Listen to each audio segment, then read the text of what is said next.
Hello everyone, my name is Mirhat Sharibjan and welcome to Eurasian Express. On the 24th of August, just days after Russian Foreign Ministry had to carefully formulate its official answer to Azerbaijan's diplomatic protests over a YouTube representation by three Russian commentators, Armenian Prime Minister Nikol Pashinian announced in parliament that Armenia intends in the near future to begin the process of submitting a formal application for membership in the European Union. Let me remind you that Armenia remains a member of the Eurasian Economic Union, the economic integration project dominated by Russia. And it's clear that Yerevan cannot have both.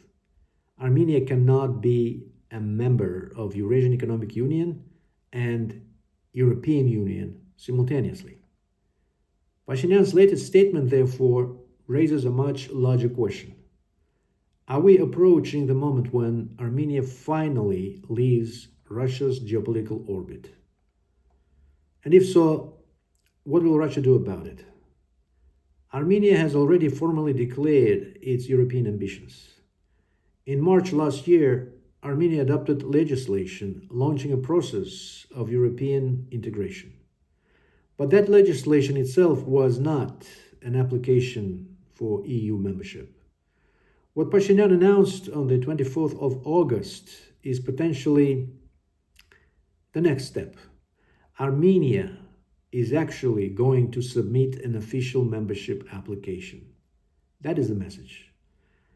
The first ever European Union-Armenia summit took place in Yerevan in May this year. European Council President Antonio Costa and European Commission President Ursula von der Leyen participated in the summit alongside Pashinian.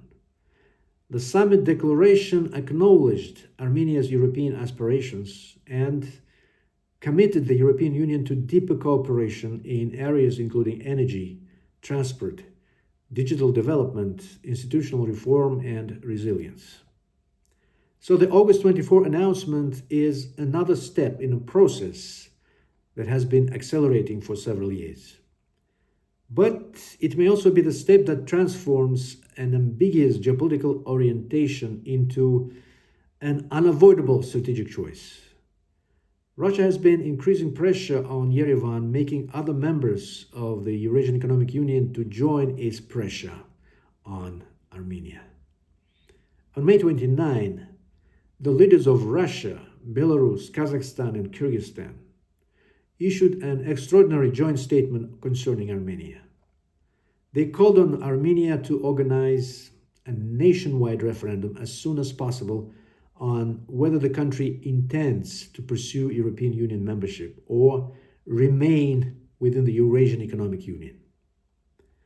Even more significantly, the four governments instructed their representatives to examine the possible consequences of suspending the application of the Eurasian Economic Union Treaty to Armenia. That report is expected to be considered at the Supreme Eurasian Economic Council meeting in December this year. Pashinian's response is interesting because he has not rejected the referendum itself. Instead, he has rejected Russia's timetable. Speaking in Parliament on August 24, Pashinian said he was confident that Armenia would eventually hold a national referendum on European Union membership. But he argued that holding it now would be premature. His logic is straightforward. First, Armenia should submit a formal application for the membership. Then Armenia should receive a response from Brussels. Then there should be some understanding of what the potential accession process would actually involve, effectively a roadmap.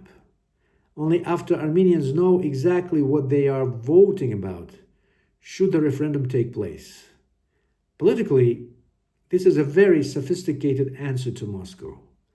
Pashinian is effectively saying, you want us to make a choice? Fine. We will make a choice. But Armenia, not Russia, will decide when and under what circumstances that choice is made. Why is Russia so interested in accelerating the referendum? Because time may be working against Moscow. The longer Armenia develops institutional, political, and economic connections with Europe, the more difficult it becomes to reverse that process. European integration is not simply about putting a European Union flag outside a government building. It involves thousands of regulations, standards, trade rules, judicial reforms, customs procedures, and institutional changes. And once these connections accumulate, geopolitical orientation becomes embedded into the state itself.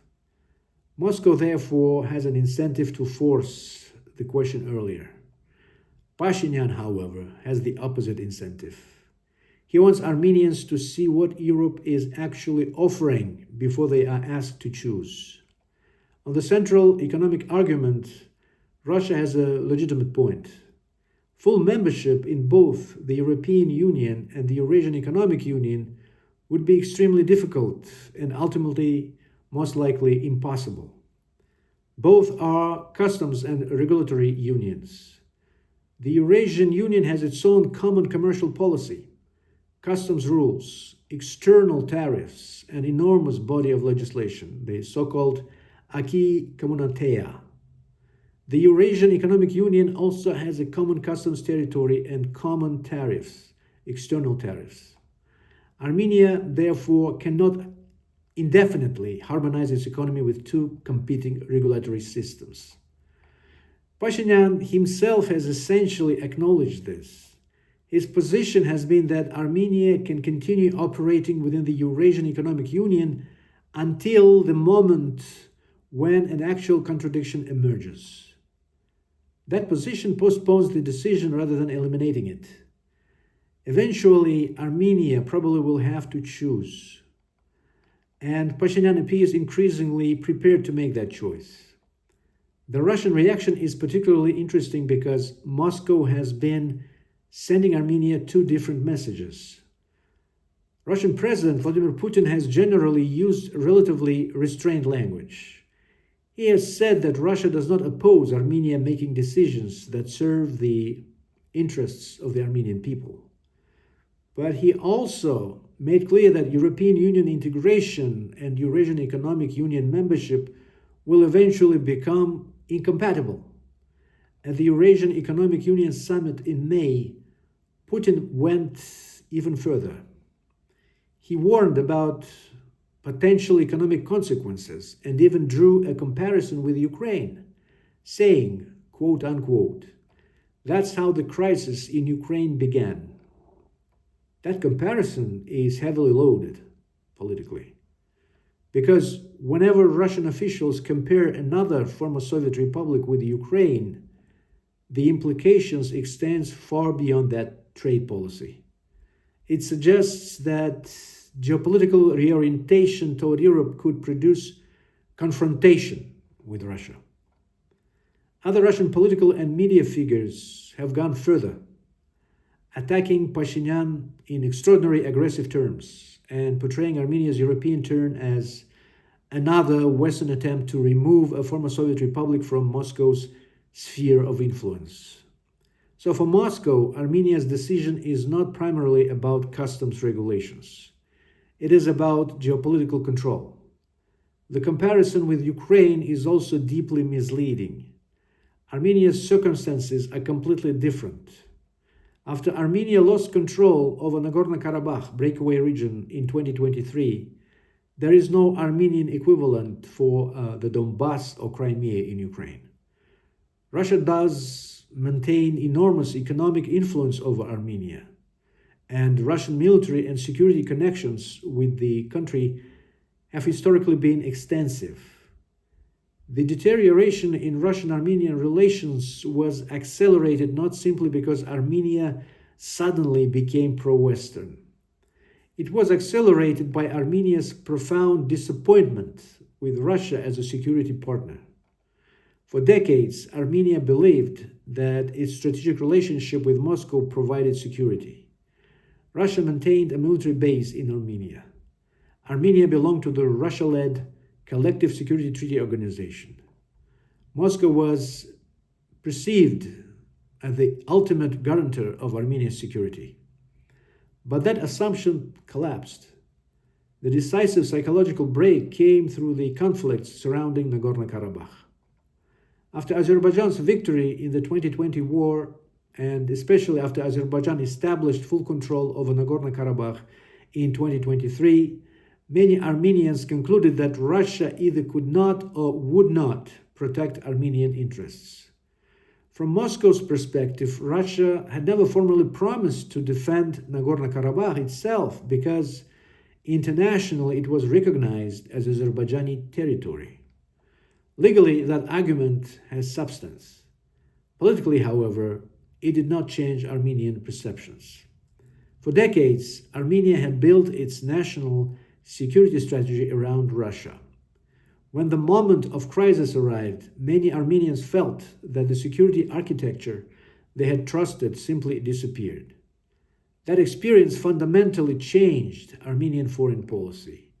Pashinian's European turn, therefore, cannot be understood simply as Western geopolitical expansion. It is also the result of Russia's declining credibility as Armenia's security patron.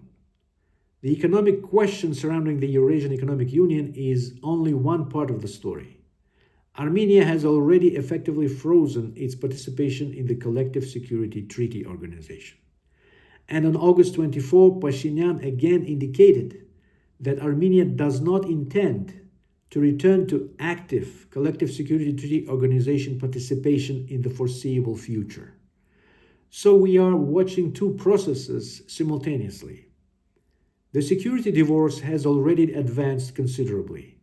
The economic divorce may now be beginning.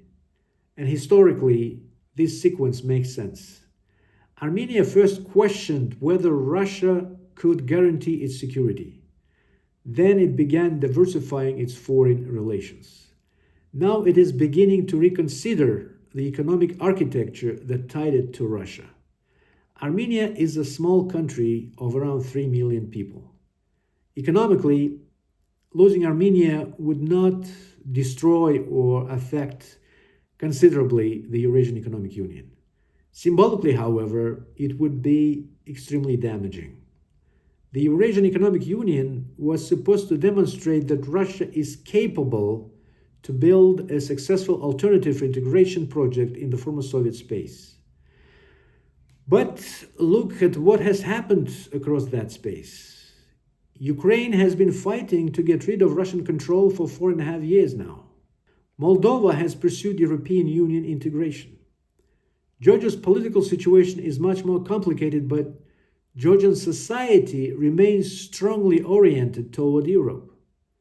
Azerbaijan has developed an increasingly independent foreign policy, strengthened its strategic partnership with Turkey, and demonstrated that it's capable to challenge Moscow, even diplomatically.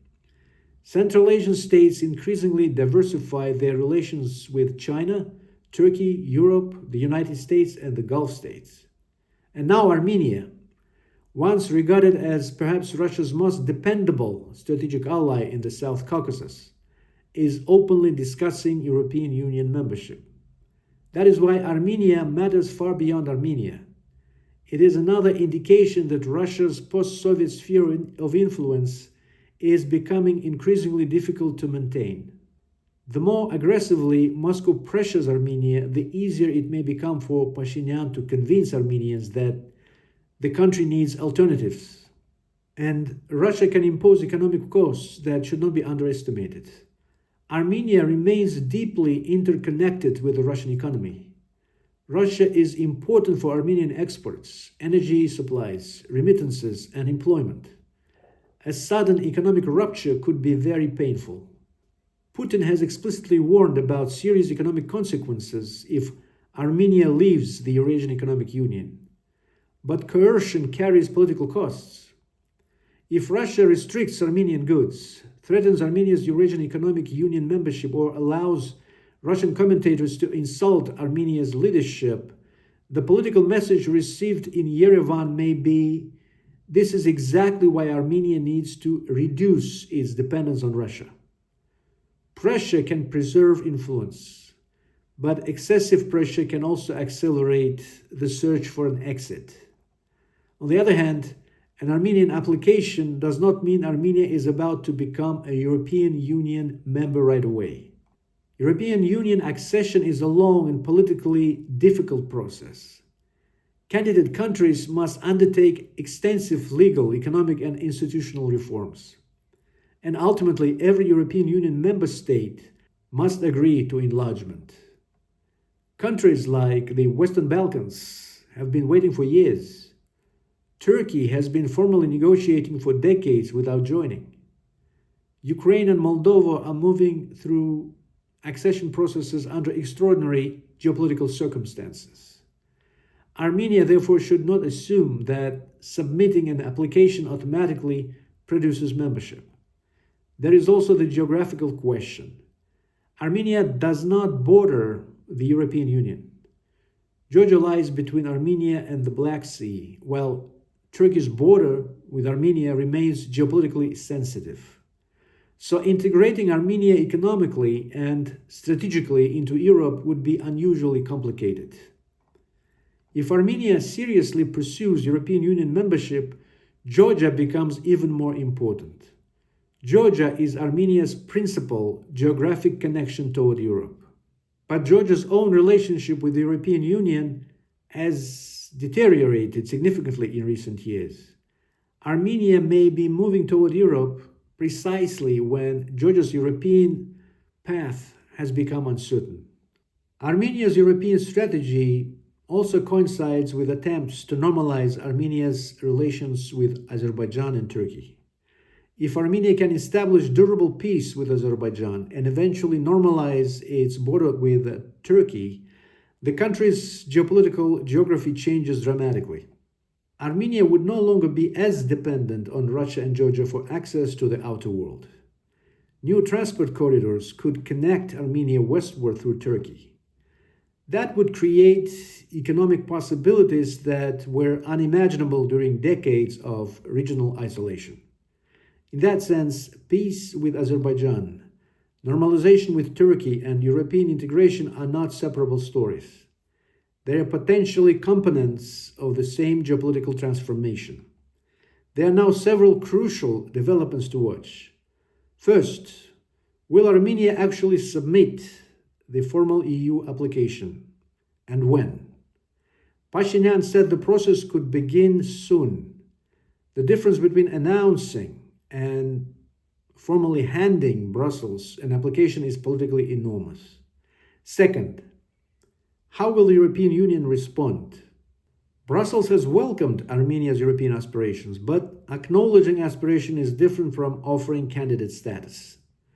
Third, what happens inside the Eurasian Economic Union in December? Russia, Belarus, Kazakhstan, and Kyrgyzstan have already requested an assessment of the consequences of suspending Armenia's participation in the Eurasian Economic Union framework. Fourth, watch Russia's economic response. Trade restrictions, energy pricing, migration regulations, and financial flows could become instruments of pressure. And finally, watch Armenian public opinion. Because eventually Pashinyan appears to accept that the question should be decided through a referendum. The most interesting part of Pashinyan's August 24 statement may not be that Armenia wants to apply to the European Union. We already knew Armenia was moving in that direction. The important development is that Yerevan appears increasingly willing to accept the logical consequences. For years, Armenia attempted to balance contradictory relationships. Russia for security, the Russia-led Eurasian Economic Union for economic integration, Europe for modernization and political reform, Iran for regional connectivity, and increasingly the United States for diplomatic and strategic support. That balancing strategy is becoming harder and harder to maintain. Russia itself is now demanding clarity, and ironically, by demanding that Armenia choose Moscow may accelerate the very geopolitical realignment it wants to prevent. Pashinian's answer appears to be yes, Armenia may eventually choose. But first, Armenia wants to know exactly what Europe is offering. Then Armenians themselves will decide. And if Armenia ultimately chooses the European Union over the Eurasian Economic Union, this will be much more than another diplomatic disagreement between Yerevan and Moscow. It would represent the weakening of one of the last major institutional links connecting Armenia to the Russian-led post-Soviet system. The security relationship has already been profoundly damaged. The political relationship has deteriorated. And now the economic relationship could be approaching its decisive test. For a country that just several years ago was widely regarded as one of Russia's closest allies, that would be a remarkable geopolitical transformation. And for Moscow, it would raise an uncomfortable question extending far beyond Armenia. How many former allies can Russia afford to lose before its post-Soviet sphere of influence ceases to exist?